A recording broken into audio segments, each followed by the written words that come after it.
Hello everyone and welcome back to another episode of Cataclysm Dark Days Ahead. I'm Niko and I'll be your host as I try to tell you the tale of a young man named Heero. In the last episode, we had this brilliant idea to try to find these merchant cards, and we ended up suffering some almost game-breaking crashes. After that got fixed, we were trying to find a roof so we could maybe see where these guards were, and well, we found a house full of preppers. That were all zombies.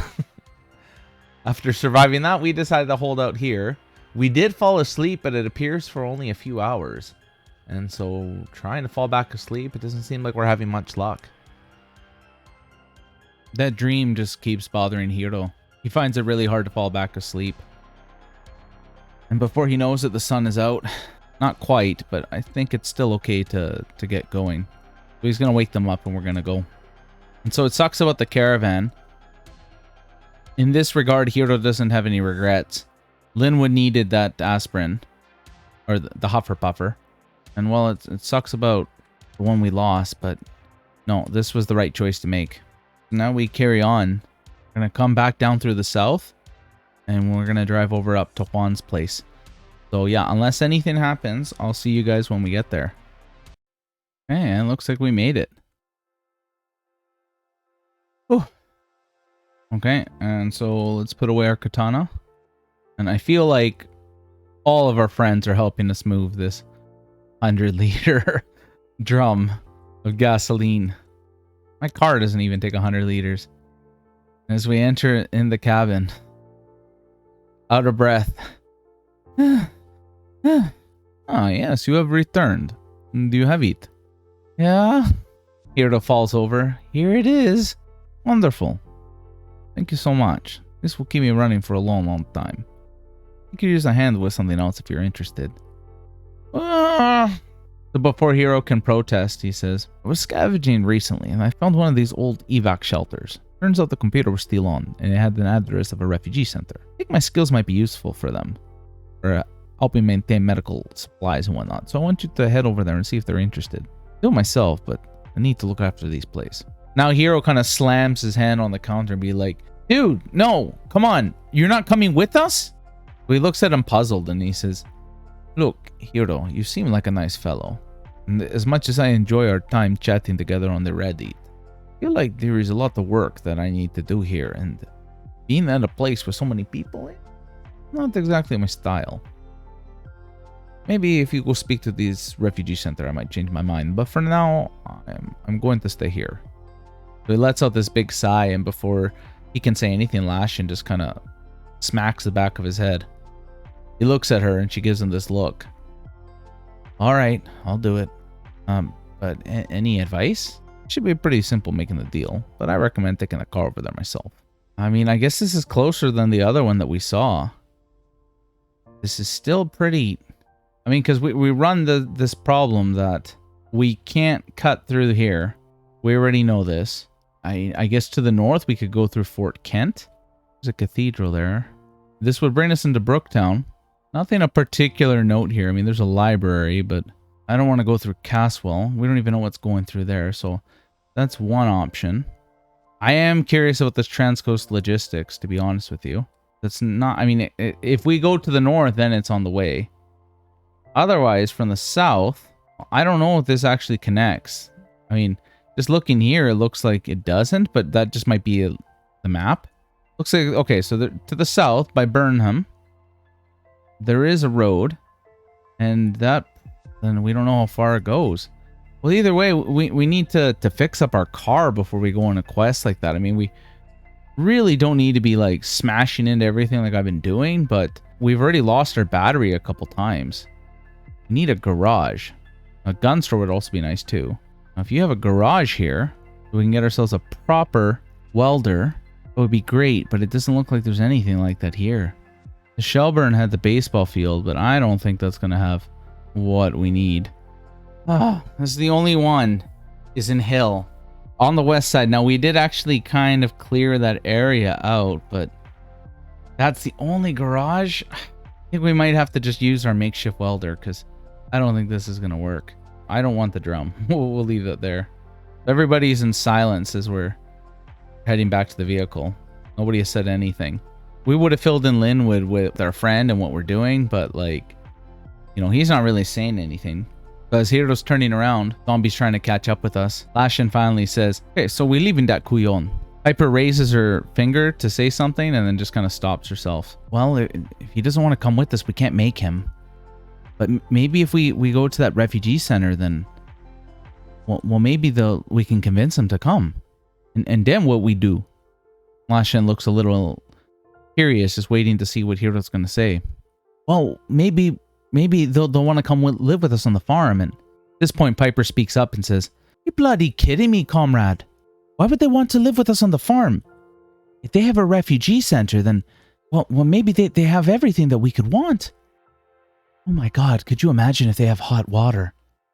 The whole group just kind of goes quiet, thinking about hot showers. Heero smashes into a tree, like not even thinking about anything. See, this is why we can't have nice things. I never actually thought about leaving the farm. Oh, but you're going to live here forever? Well, what wrong with you? Linwood's been pretty quiet. Oh, God. He kind of, at this point, he starts tapping Piper's shoulder. Piper? To the back seat now. This is a zombie necromancer. I feel like Heero hasn't even noticed. He's just like, la la la, like driving along. Did it have anything on him? No, it doesn't even stop to pulp it. I don't know. I kind of thought we made a home there. I did get a nice home. But you can't seriously expect us to stay there forever, comrade. All of a sudden, the clouds come and it gets dark. Say at the very least, let's keep an open mind as we go over there. Perhaps we can find a new home. Well, what do you think, Linwood? Yeah, you know what? I'm okay staying out of this. I'm okay staying out of this. I'm just glad you guys are, you know, taking care of me. I'm down to do whatever you guys want. Well, we're home. For quite a while, Heero has thought about this as his home. But now the idea of having a different home, it's a little exciting. Yeah, look, our reinforced headlights already messed up. Okay, so I'm okay with keeping a lot of this ammo here. And food. We should actually install that M249. Oh, we already did have a magazine for this. Okay, so we sorted all that loot out. There's a few things that we gotta do. Like, we did get some tactical pants. I think we're gonna swap that out for our leather pants. I don't know if we can repair this riot armor. Because you may be able to... I felt like there was another place that said it could... Yeah, it says not repairable. Okay, so, I mean, it is what it is. We're going to fix up our utility vest and our scabbard. Our briefs, too. And we're going to switch out these leather pants. And then we got to look at our friends for their armor. Okay, so keep in mind that our leather pants are still a little cut up. So the leather pants actually do give protection. While the tactical pants...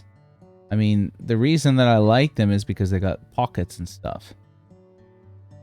So they're a lot less encumbering. But when they're full, it's 12. They're a lot less warm, which is good for this heat. And they breathe better. But they provide no protection. Now, they do have quite a bit of capacity. So look at that. We can only hold 1.6 liters and then it gives us 8 encumbrance. While this one, we can hold 8 liters and we get a lot more. 12, I guess. So maybe the leather pants for the winter, fall, but for now, I think that the tactical pants are going to do better. Another thing is that these pockets, the front pocket is 1.25 liters. We might be able to fit a gun in there. But yeah, I think that we're going to wear that. We don't need that UPS in it, though. Then next, if you look at our equipment, we did build everything up. Oh, we'll take that off. We did repair everything that we could. The utility vest, we need canvas, and we don't actually have any of that stuff. But everything else we managed to repair up. So again, stepping outside, let's take a look at our friends. Yeah, a little worse for wear. I think Piper's armor is fine, though. Lashin's looking okay, too. That vest is a little messed up, but not that big of a deal. What are you wielding? Oh, the entrenching tool. Yeah, Linwood doesn't actually have any armor. Like, to speak of. Literally no armor. Okay. Well, I mean, we got some stuff. We got some vests and stuff like that that we can hand him for now. We can give him a Kevlar vest and this National Guard ballistic vest. Maybe some knee pads and elbow pads. Combat boots. Yeah, I think that'll be good. Well, apparently we can't manage to climb up there. It might be because of all the stuff that we have in our bag. No, we do have a lot in our bag. The problem is we need a bag to get up there, but maybe we don't need our rucksack. Yeah, that's got all our weight in. We do have all these other Molly medium rocks. Let's just try that. Oh, it's too heavy to pick up. If we wield it, I don't think we can climb down. And we can try. I brought it up with us, but okay. That somehow worked. That's okay. Yeah, no, I thought we'd build the generator up there, but we don't actually have the know-how to do that. So let's see if here, backup generator. Huh, okay. I thought that we could do it with what we have here. Bulky but efficient electrical generator attached, designed to be attached to a building. Oh, I think I misunderstood what this was for. Oh, I really thought that was for the backup generator. Okay, well, either way, we can make this. We just need a i4 diesel engine and a steel jerry can. We can do the jerry can, the diesel engine.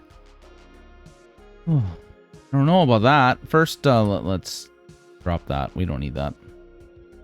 No, we're not going commando. Okay, we didn't actually look at any of these engines. I know that these vehicles are pretty, you know, worse for wear. Like, yeah, that one is pretty sure it's done. Hey, the Synth is still good. Either way, that was too big of an engine. Is that what we need? A 1.6 liter?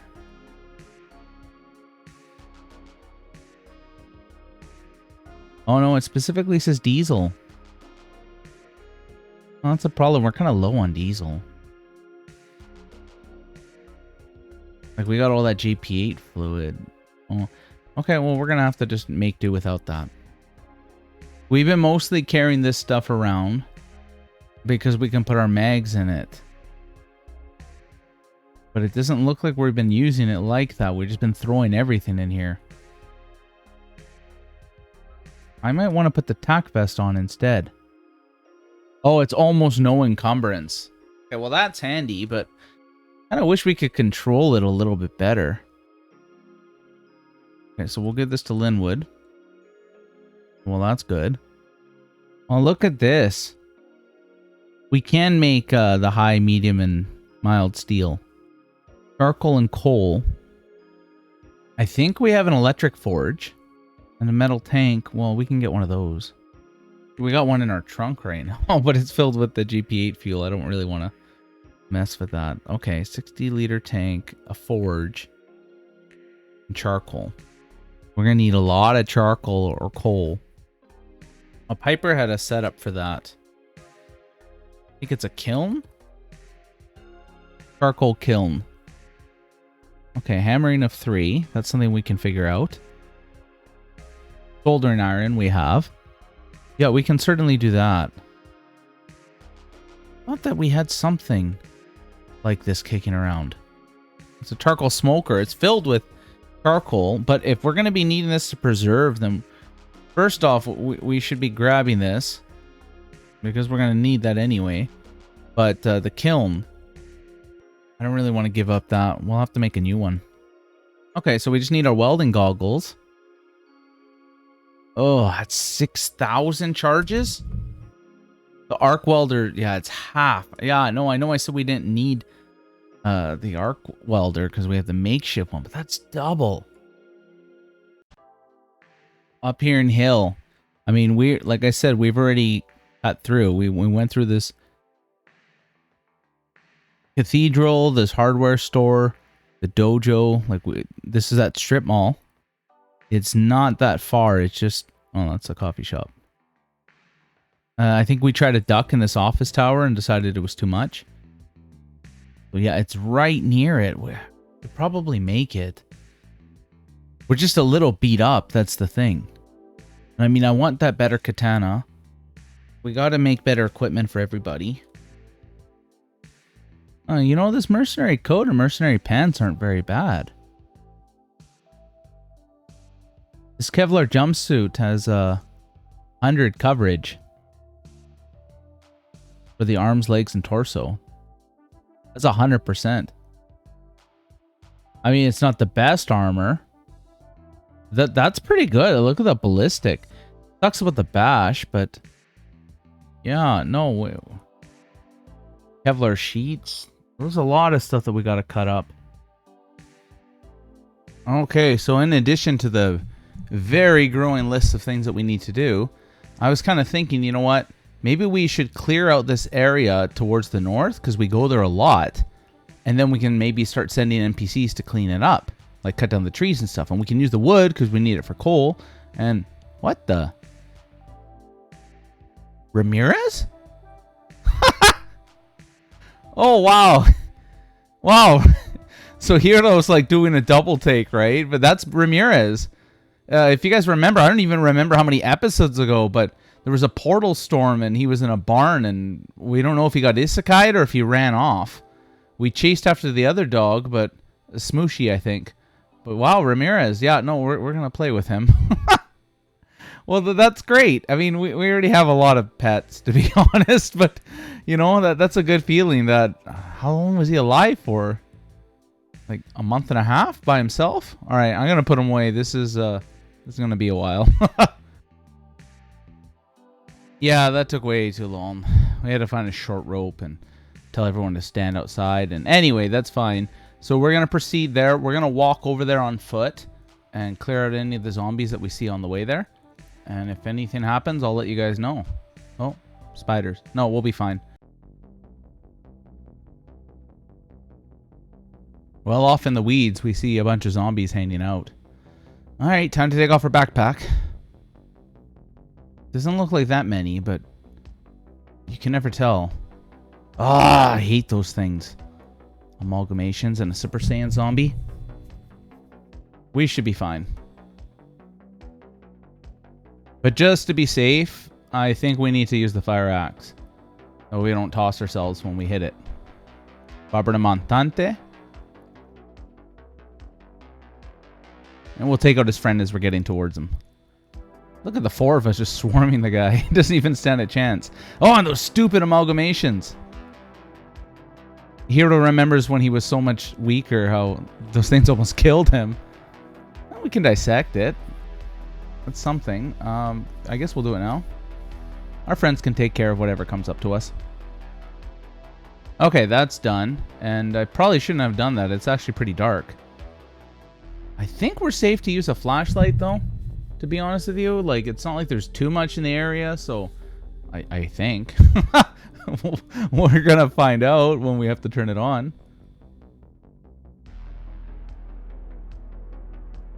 Well, I don't see them all running towards us, so I guess we made the right choice. There's a bio operator and one of those boomers that are necromancers. Yeah, it's hiding off in the weeds. Heero can't tell if it's summoning more of those things or if it just raises them from the dead, but yeah, it has to die. Nothing juicy. I like that full face motorcycle helmet, but it's kind of beat up. Getting some flashbacks to in the woods before when we lost Saul. Yeah, at least this is a lot more clear, but with the four of us beating on one, this is no problem.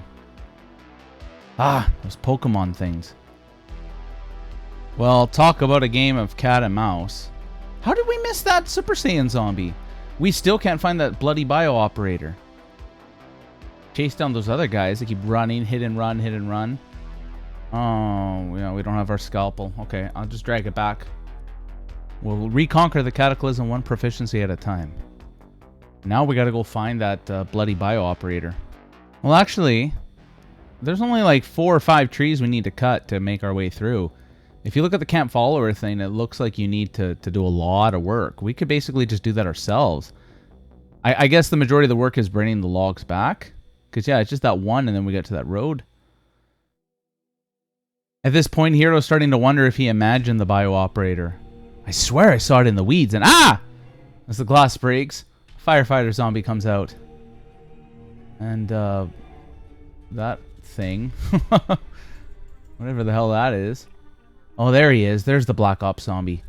Ah, okay, good. Yeah, zombie sheep. Oof, everything out here is weird. Okay, well, at least we got him in the window. But, oh, we're getting stunned. It's very disorientating. But looks like our friends are going to take out that bio-operator. I just got to pull him out. I don't want them to get hurt. Yeah, he's no match for our axe and Babra Montante. Now that we've taken care of that, I think we'll see if we can dissect anything. But I feel pretty good to be going home. So now we're back in the cabin. It's getting late. Even though we're not tired, I think we're going to try to fall asleep. So before Heero falls asleep, he thinks about how Juan doesn't want to come with him. But how exciting it was to get our dog back and, you know, clear out the farm. That was something that he had always meant to do, and now we knew it was safer. And so we have to think about the future moving forward. Fixing up our vehicle, getting better weapons, training ourselves up, maybe even making new friends. But that, my friends, is going to have to be for the next episode. So thank you everyone for watching. I hope you're all still having fun. I certainly am. And we'll catch you in the next one. Have a good night.